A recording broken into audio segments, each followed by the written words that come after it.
Hello, hello, hello. Yeah, it's old me, it's old Bob, and I am calling to,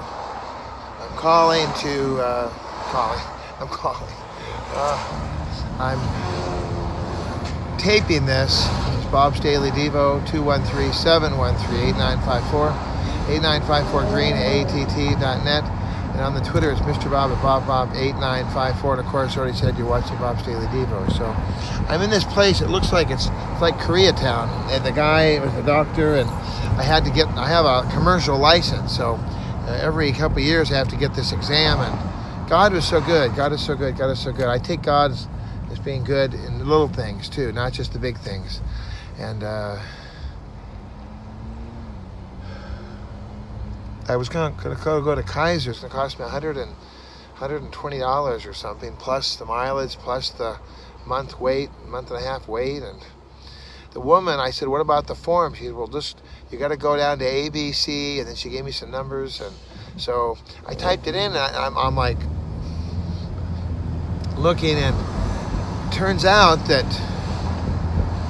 I was able to get the whole exam, the whole thing done for $50 by this Korean doctor here in town, and my weight was absolutely perfect. It measured me in about 264, which is just fine, and it's a lot more than I want to be, that's for sure. I'm trying to cut back. That was all my clothes on, so and I passed, flying colors, and I'm out of there, and paid my money and got all the signatures, and I got my book here. And so you want to go see a real good doctor, the Central Occupational Health Center, and yep, he was really good. Dr. Kim was really, I liked him. He was very good, very nice guy. He got the job done, and now I just have to get to a post office and mail this in. And of course, I'm going to make a copy of it. I'm going to do my DocuScan, and I will copy the whole thing. So that'll be done. I have really come around. I did a deal this week where I had to fill out 37 pages of documents and be scanned and be examined and run through a check and do all this stuff. And it's funny because the church, they've got the big middle finger sticking out, towards me. And we already talked about the government agency, which is devil incarnate, no intelligence. And God gave us a mind. God gave us reason. God gave us the ability to think. God gave us a sense of justice and what is true and what is right. And I am just absolutely, in 1 second here.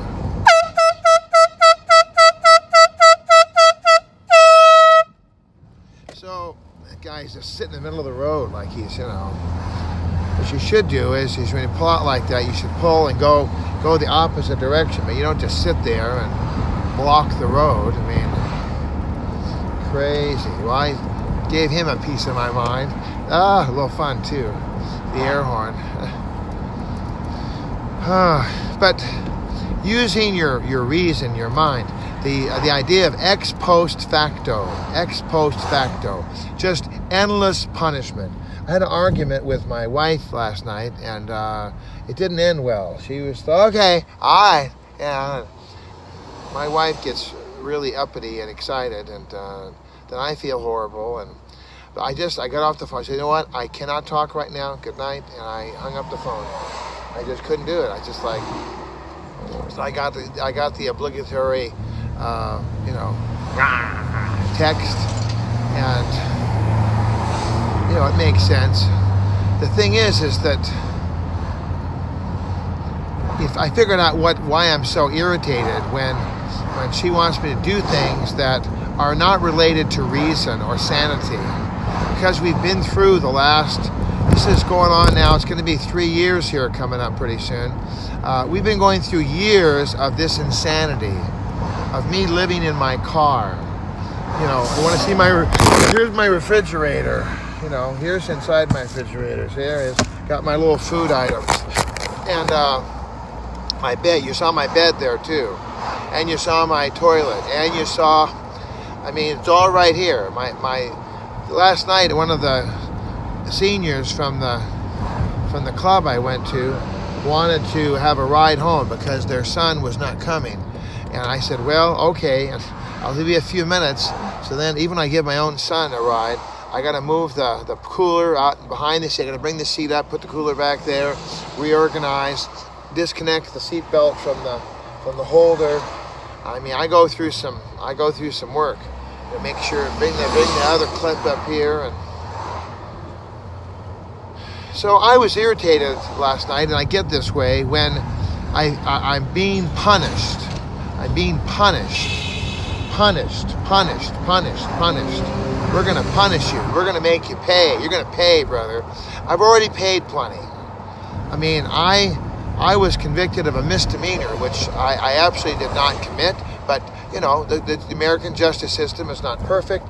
Human beings are not perfect. Now, our Governor Newsom here in the United States, in California, Governor Newsom has just outlawed the death penalty.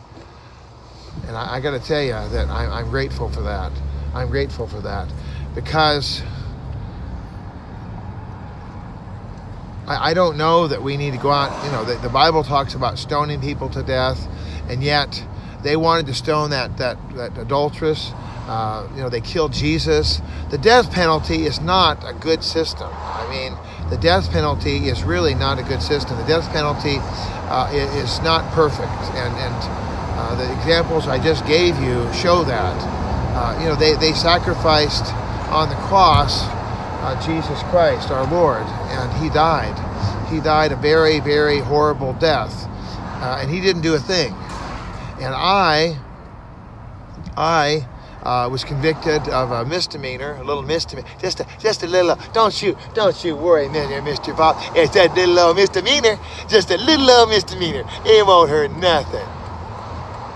Well, the problem is that it was just a little old misdemeanor, and yes, it was dismissed, and yes, I'm totally 100% crime-free, no guilt here, no record, and I've shown that several times now, because I've gone out and I've had the gall, the unmitigated gall. You remember that? They used to say that when I was a kid. Unmitigated gall. Can you believe this guy? He thinks that he's okay. And guess what? I've had it adjudicated several times. I am okay. I guess that's an obscene gesture in some cultures, but I didn't mean to be obscene.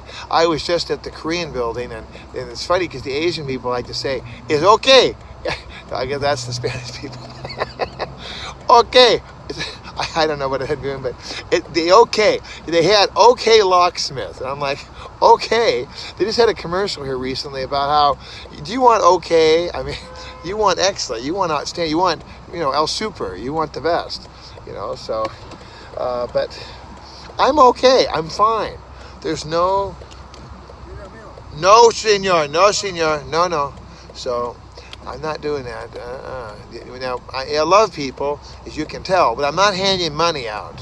I'm not going to hand out money to people on the corner because who knows where that money is going. Now, if he wants to have a towel, or if he needs a wet wipe, or he needs a handkerchief, or I can give him my hat or my shirt. Jesus didn't say, empty your pockets and give him all your money. That's not what Jesus said. Jesus said, if he wants your coat, give him your shirt too. He said, giving him things, giving him what he needs to keep warm. That's fine. So, I can see the guy coming. That's part of being as innocent as a dove and wise as a serpent. You gotta, the serpents can tell. They can feel the rumbling on the ground, and they can tell when somebody's coming. So I can see that guy coming.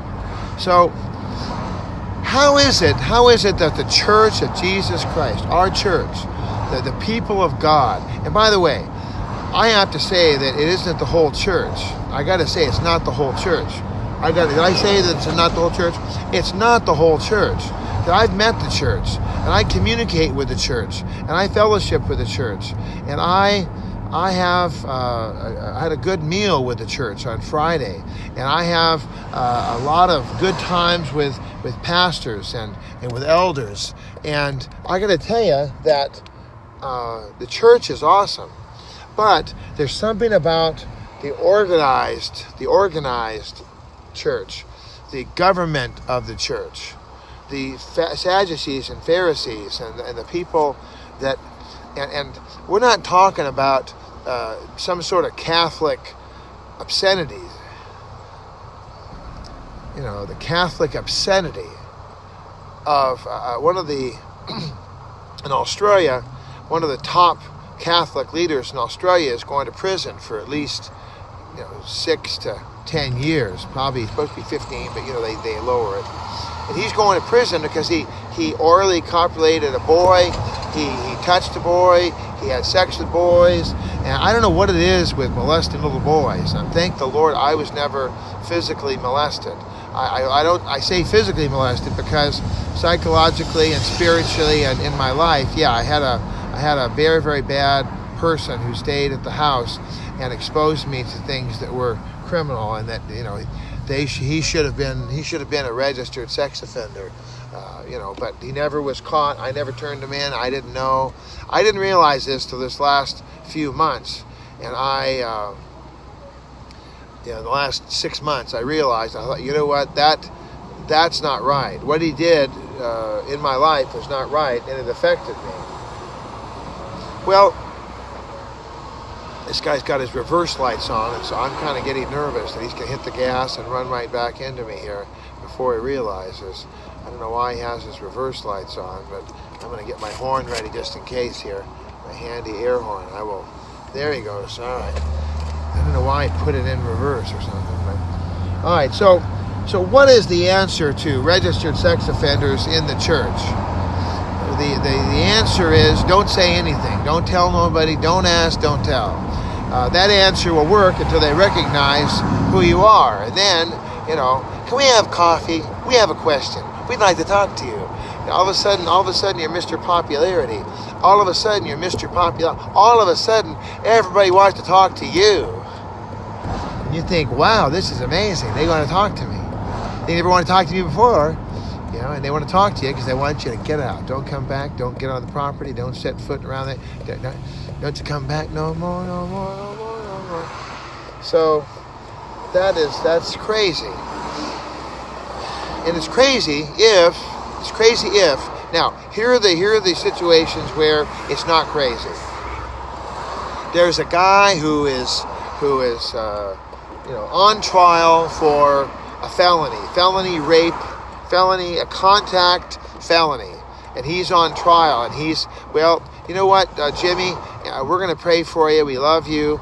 You can still go to the men's group. You can still we'll meet with you individually, but until this thing is settled, we got to protect the church. You can't come around. All right, so let's say Big John.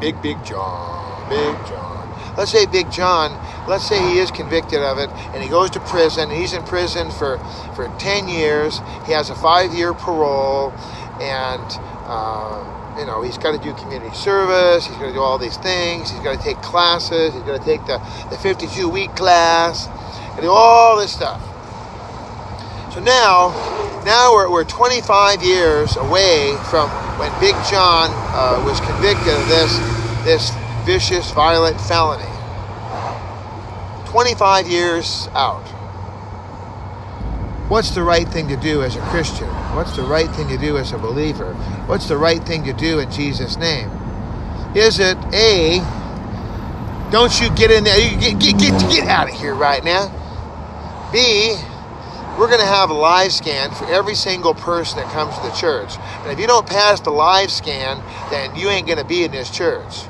We're running everybody through a live scan. Everyone's getting a background check. Everyone's going to have a DNA swab. We're going to run you through. We're going to make sure. Let's go, Junior. Let's go, June. I'm waiting for the guy. I gave him all kinds of room, and he's sitting there. It's like, what are you doing? What kind of... I'm going to cut the guy off? He's the only guy in that lane. There's one guy in the whole lane, and I stopped ahead of time to let him in. I figured if I don't stop a let him in, there ain't nobody gonna be stopping to let him in. No one's gonna let that guy in, nobody. So I let him in, and he says, like, I trying to get him to go along here. So, all right, so I gotta wrap this up because we're out of time. There, I'm gonna wave at the guy now. There you go.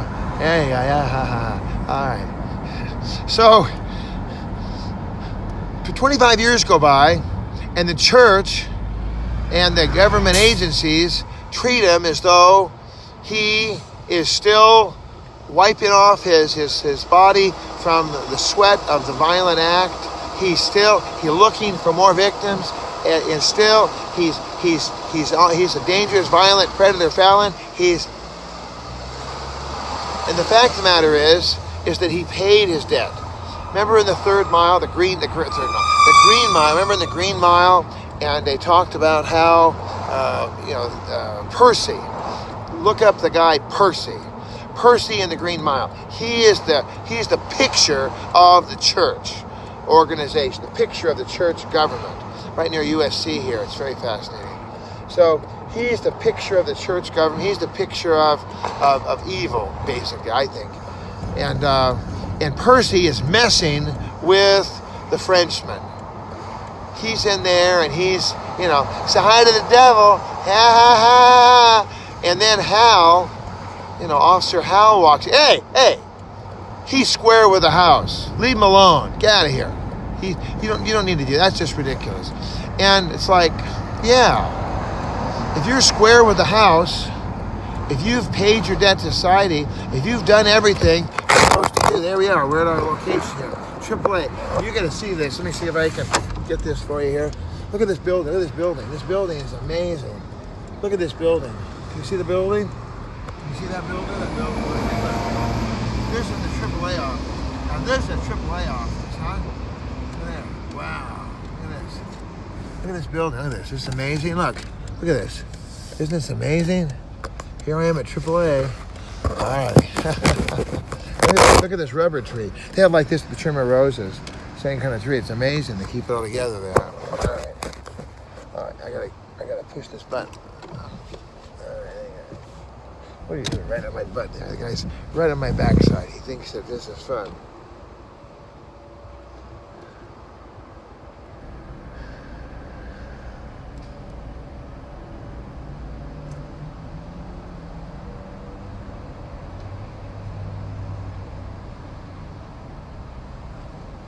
Oh, I don't know. I guess I'll go forward. I don't know.